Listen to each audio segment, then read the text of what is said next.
Qui a besoin de vacances ici? Ouais. Levez les mains. Ouais. Faut pas répondre non, moi j'ai pas besoin de vacances. On en a tous besoin à un moment, ça paraît normal. Alors en ce premier dimanche de juillet, je me suis dit que j'allais vous donner un petit conseil pour vivre des vacances paisibles. Est-ce que vous êtes prêts pour mon petit conseil? Un conseil en or, hein, donc je ne vais pas le répéter 2 fois. Prêts? Avant de partir en vacances, pensez à enlever les cailloux de vos valises.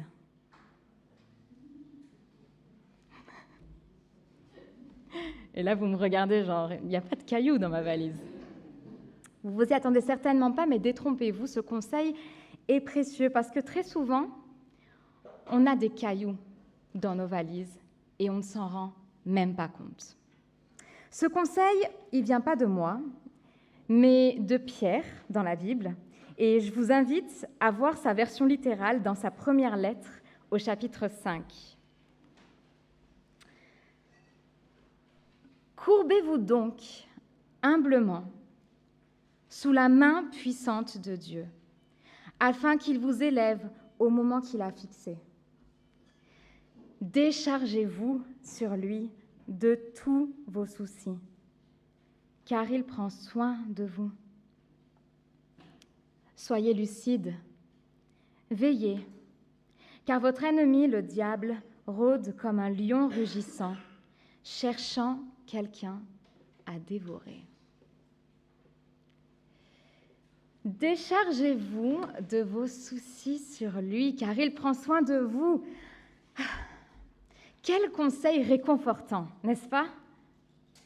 Pierre part du principe que ses lecteurs ont des soucis. Le terme ici peut même signifier inquiétude, préoccupation et même anxiété. Êtes-vous anxieux? Aujourd'hui, j'ai l'impression qu'on a 1000 raisons d'être inquiet. En ce moment, il suffit de regarder les infos.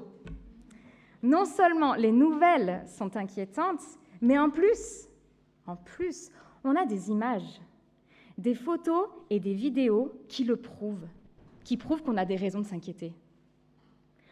Aujourd'hui, nous avons sur vidéo la preuve qu'un policier peut tuer un adolescent lors d'un contrôle routier. Nous avons la preuve que la tristesse et la colère, la haine même, peuvent déclencher des émeutes. Il y a de quoi s'inquiéter. S'inquiéter pour les générations futures. C'est exactement ce que me disait mon coiffeur cette semaine. Il me disait « Tout ça ne présage rien de bon pour l'avenir. » Oh non. Soit on va tomber dans l'autoritarisme, voire le totalitarisme, soit on va devenir hyper laxiste et ça sera l'anarchie. Que va devenir notre pays?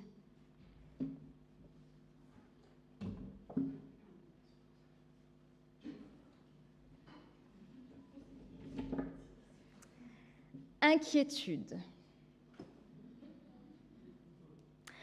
On peut aussi vivre l'inquiétude d'une manière plus personnelle, par des situations préoccupantes.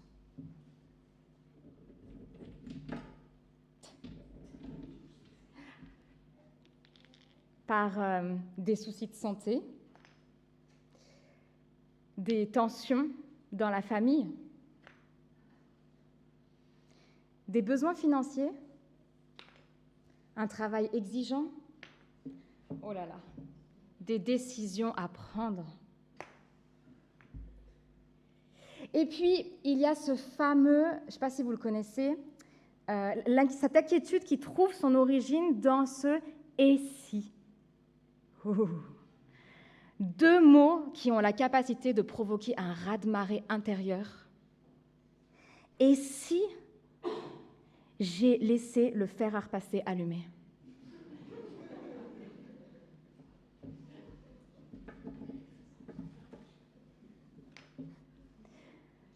Et si je m'étais trompée? Et si je ne m'en sortais pas?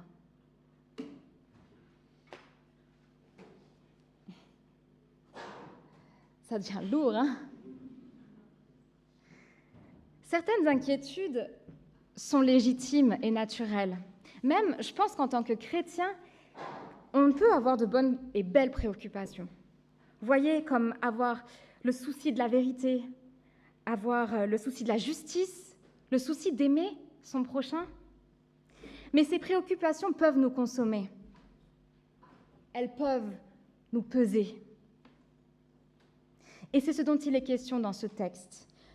Qu'est-ce que je fais de ce que j'entends et vois aux informations? Qu'est-ce que je fais des situations préoccupantes dans lesquelles je me trouve? Qu'est-ce que je fais de toute mon agitation intérieure? Que faire de tous ces cailloux? Pierre ne nous dit pas « musclez-vous pour pouvoir porter plus ».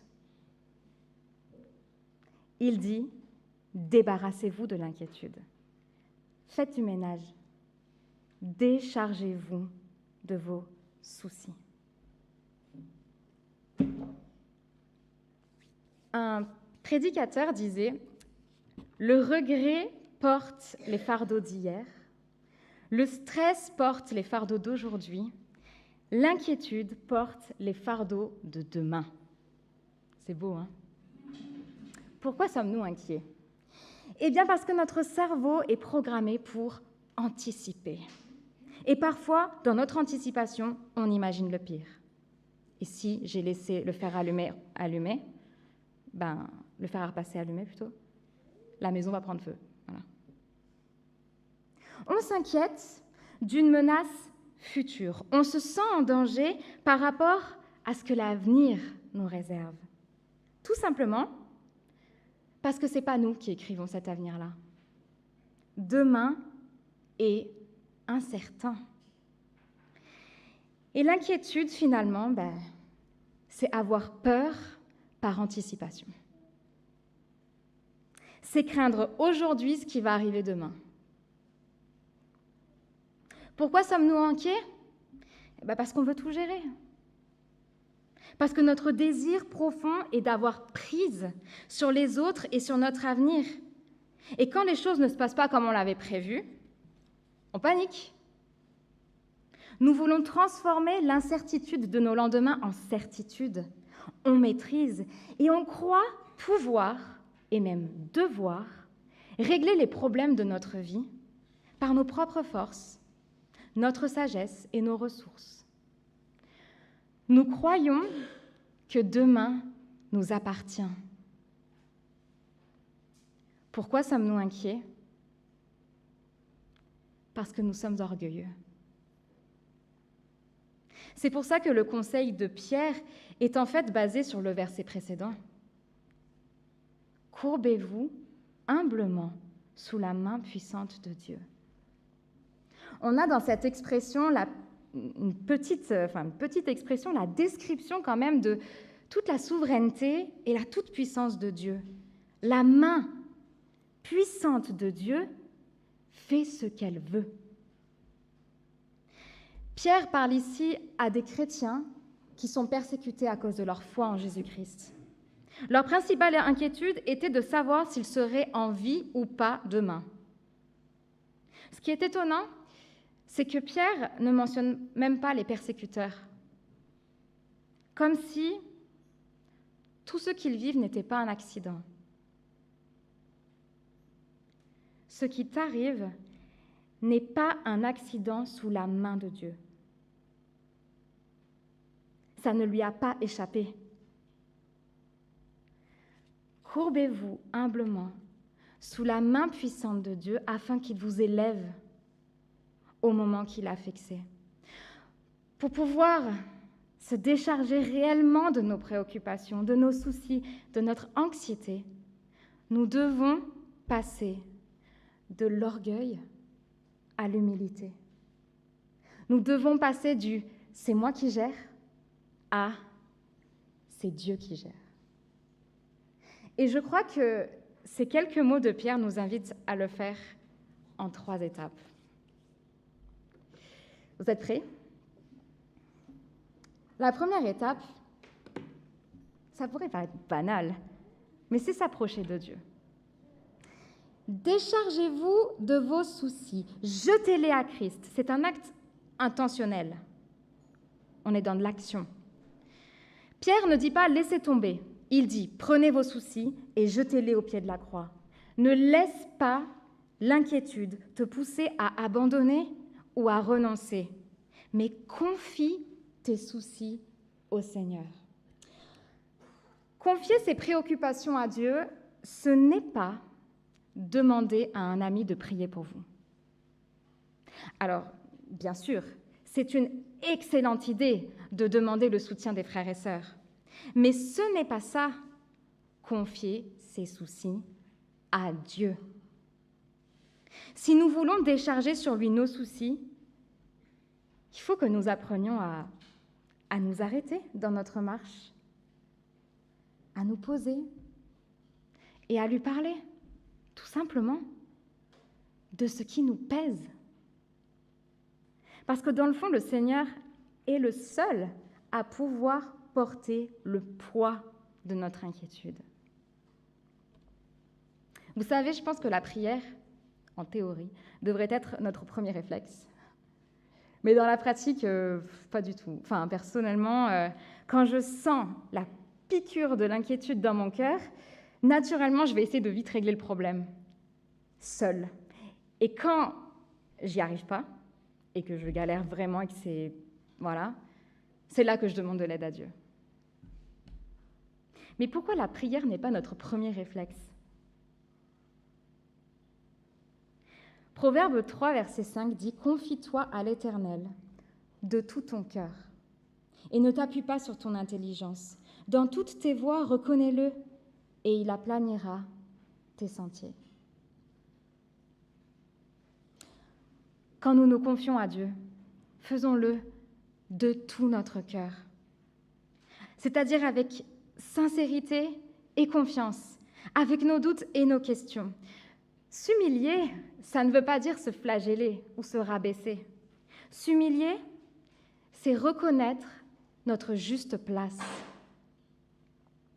Ma place, ta place, elle est sous la main puissante de Dieu. S'humilier devant Dieu, c'est reconnaître à cœur ouvert ce qui nous pèse, ce qui nous serre, ce qui pique notre cœur. C'est reconnaître que, bien que je l'aurais voulu, je ne gère pas du tout. Dieu prend soin de nous. Alors osons lui dire pourquoi nous sommes inquiets. Vous voyez, à cœur ouvert et en profondeur, ne pas juste dire « il y a ça qui m'inquiète », mais parler avec le Seigneur. Pourquoi ça vous inquiète? Quelle peur cette incertitude éveille en toi? Déchargez-vous de tous vos soucis, car il prend soin de vous. On peut parler de tout avec Dieu, absolument tout. Alors, n'ayons pas peur de tout lui dire. N'aie pas honte de ce qui te préoccupe et ne va pas croire qu'il est fatigué d'entendre toujours la même chose. Et ne reprends pas ce que tu as donné. Oui, parce qu'en fait, très souvent, quand on donne nos soucis à Dieu, on le fait de cette manière.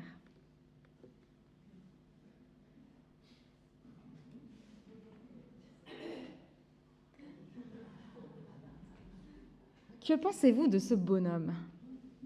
On dirait qu'il repart comme il est arrivé. Ça vous est déjà arrivé de faire ça? Alain Auderset, qui a fait ce dessin, donne pour légende « Donner, c'est donner, reprendre, c'est voler ».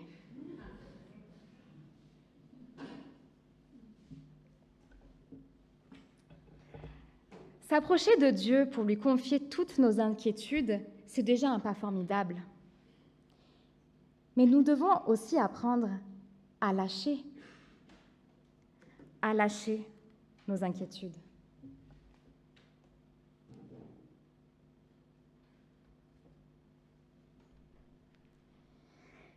Lâcher prise. Lâcher prise sur ce qui nous serre le cœur. Abandonnons l'idée que nous pouvons maîtriser les choses. Lâcher prise, c'est accepter l'incertitude des choses à venir. Mais attention, je ne parle pas d'un lâcher-prise qui nous mènerait dans une acceptation insouciante, voire inconsciente des choses. Comme le dit un philosophe, au lâcher-prise, autre mot à la mode, je préfère celui de déprise, qui signifie lâcher pour donner à quelqu'un d'autre. Le lâcher-prise dans la Bible, c'est donner prise à Dieu.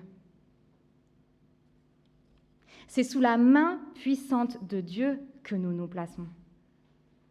Lâcher prise, c'est s'abandonner à Dieu, c'est se prosterner devant lui, c'est rendre les armes et c'est déclarer « c'est toi qui gères, c'est toi le Seigneur ». Et je ne sais pas si vous vous rendez compte, moi j'ai réalisé ça il y a quelques jours, là, mais ce n'est pas la plus belle chose à dire « c'est toi qui gères ». Vous voyez, si c'est Dieu qui gère, ça veut dire qu'il va faire ce que seulement lui peut faire. Comme, vous vous rendez compte? Si ce n'est pas moi qui gère, mais que c'est Dieu qui gère, ça veut dire qu'il va faire ce que seulement lui peut faire. La suite du texte nous encourage à prendre conscience de ce qui est en jeu. Soyez lucides et veillez.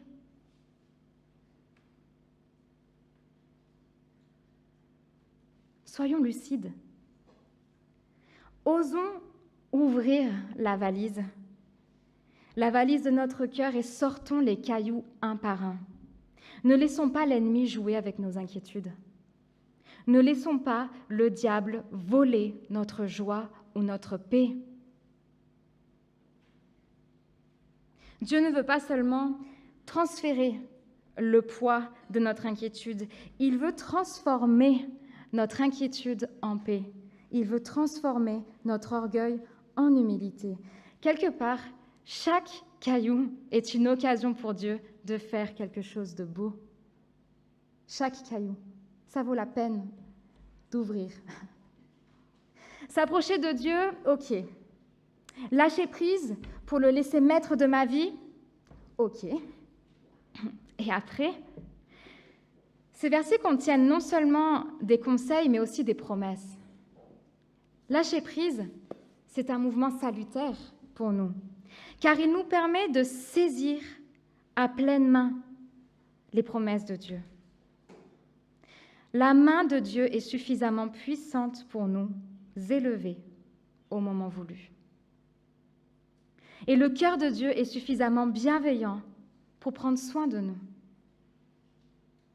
En paraphrasant cette dernière phrase, on pourrait dire « Déchargez-vous sur Dieu de tous vos soucis, car vous êtes sa préoccupation. Car vous êtes important pour lui, car lui-même se soucie de vous. » La vérité, c'est que Dieu est bienveillant et puissant et qu'il nous aime. Lâcher prise, c'est s'accrocher non plus à ce que je maîtrise, mais à qui Dieu est. Il est bon. Et je ne laisserai aucun caillou dans ma vie me faire dire le contraire. Je refuserai de céder à l'inquiétude pour la gloire du nom de Jésus-Christ. Romains 8 dit « Que dirions-nous de plus ? Si Dieu est pour nous, qui sera contre nous ? Lui qui n'a pas épargné son propre Fils, mais qui l'a livré pour nous, comment ne nous fera-t-il pas totalement grâce avec son Fils ?»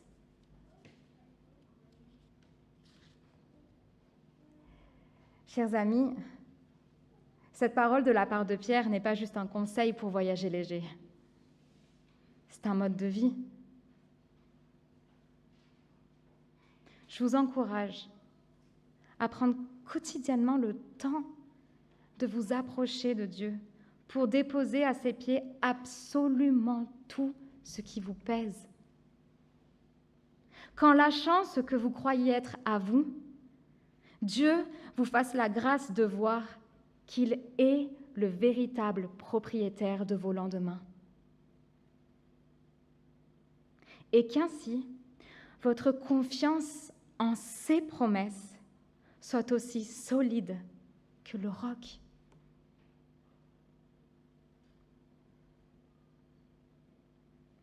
J'aimerais vous inviter maintenant à un temps de silence pour que nous puissions chacun nous présenter à Dieu à cœur ouvert.